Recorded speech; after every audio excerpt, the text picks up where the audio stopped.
Сыктывкарские власти, уже не таясь, формируют планы по деревянному домостроительству с тем, чтобы некоторые кварталы оформить в духе проекта «Сыктывкар. Столица леса». Говорят, городские власти ждут предложения от застройщиков, эскизы красивых, хотя, наверное, все же типовых домов.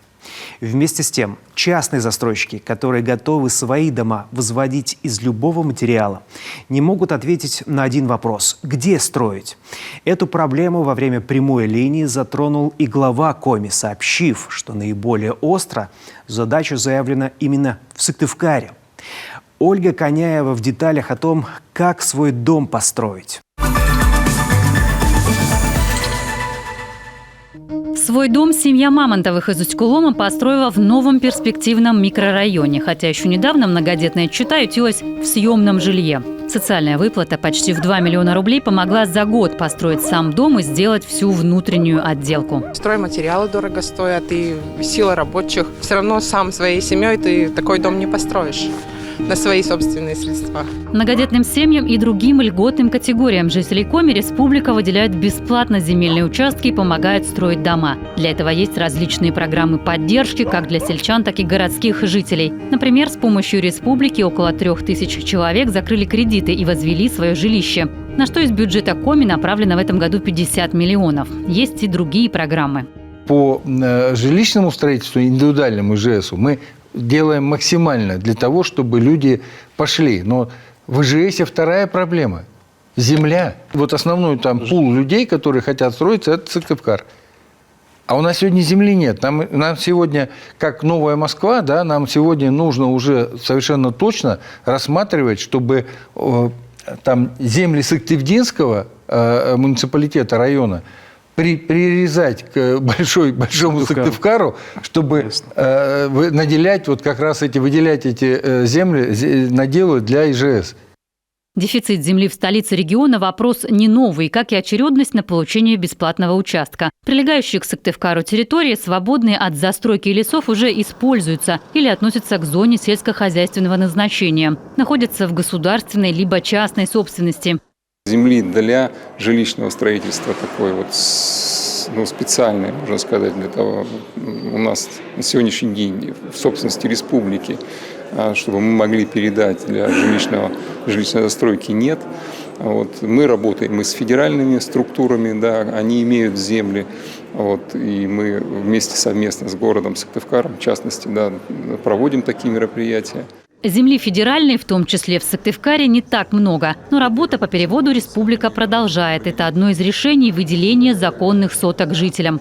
Но не все так быстро, как хотелось бы. Решением о переводе, как правило, у нас в федеральной собственности принимается в Москве Росимуществом или с учетом мнения собственников, да, тех или иных земельных участков. Как правило, имеются балансодержатели, у них есть свои учредители, это федеральные министерства, поэтому вот здесь процедуры получения согласования, они занимают достаточно длительное время. У нас это быстрее.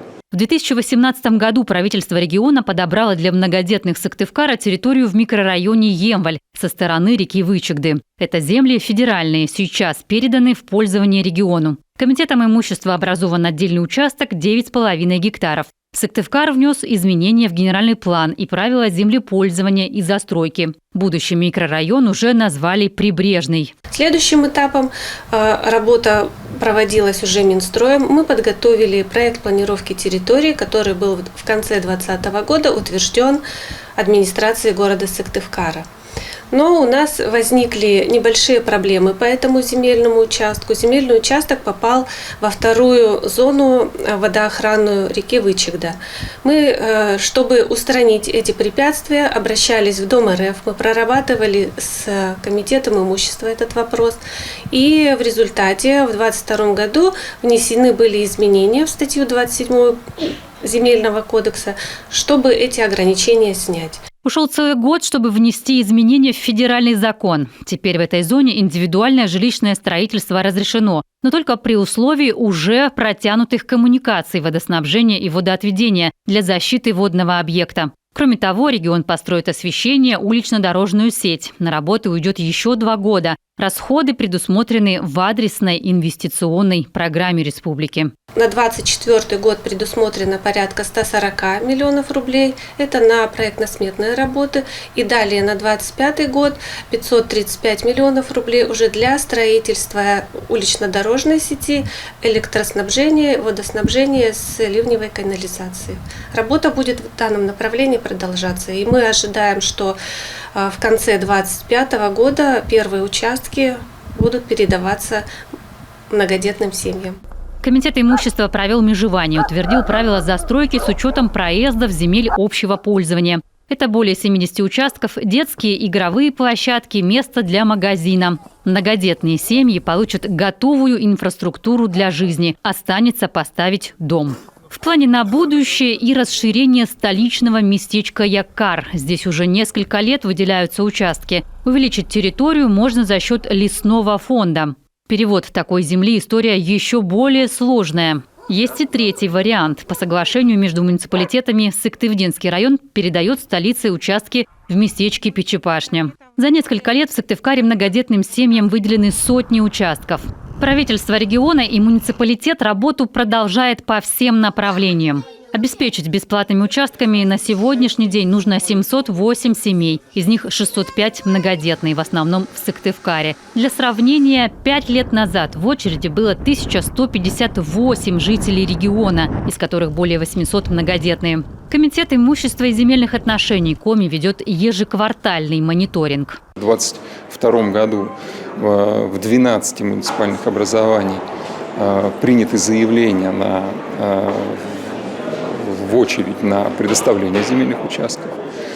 В 11 муниципальных образованиях имеются такие возможности о предоставлении. Ведется работа, и я уверен, что земельные участки этим гражданам будут предоставлены.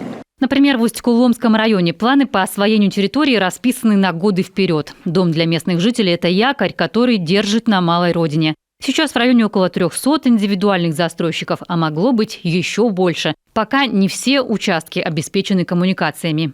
У нас сегодня перспективных микрорайонов много. В сельском поселении Помоздино много застройщиков. В Пожиге, в Усть-Куломе мы вот на следующий год, опять же, благодаря Минсельхозу по федеральной программе будем улучшать инфраструктуру нового микрорайона на 220 земельных участков. Мы там должны сделать асфальтовые дороги, асфальтовые тротуары, водопровод, пожарные водоемы, уличное освещение.